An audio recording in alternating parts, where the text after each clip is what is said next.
জামালপুরের আদিবাসী গারো জনগোষ্ঠী মাতৃভাষা আর সাংস্কৃতিক ঐতিহ্য হারিয়ে অস্তিত্ব সংকটে পড়েছে।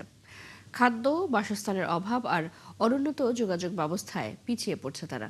সরকারি অনুদান আর উন্নয়নের ছোঁয়া পৌঁছে না গারো পল্লীতে। আনসারি সুমনের তথ্য ছবিতে প্রতিবেদন।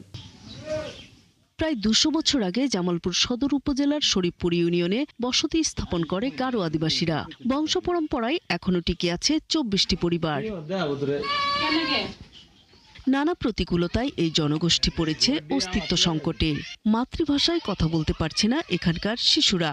তাদের জন্য আলাদা বিদ্যালয় থাকলেও সেখানে নেই গারো ভাষার বই।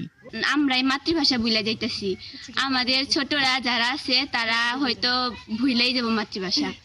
কি আমাদের বই না দিলে আমরা মাতৃভাষা একদম ভুলে যাব। এছাড়াও আরো আমাদের মৌলিক চাহিদা আছে, সেইগুলো থেকে আমরা বঞ্চিত।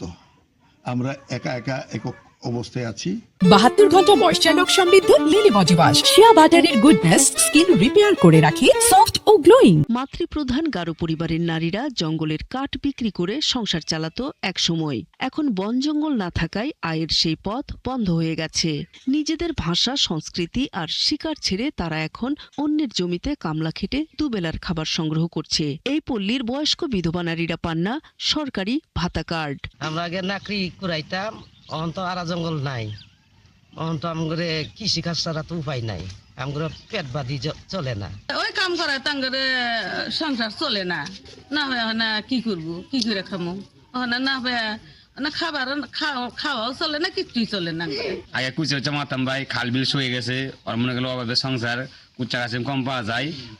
আমার সংসার চালাতে আমার খুব কঠিন লাগতেছে। জীবনমান উন্নয়ন সহ নিজেদের সংস্কৃতি রক্ষায় সরকারের সহযোগিতা চান এখানকার আদিবাসীরা। নূর তাজমিন নীর, ৭১।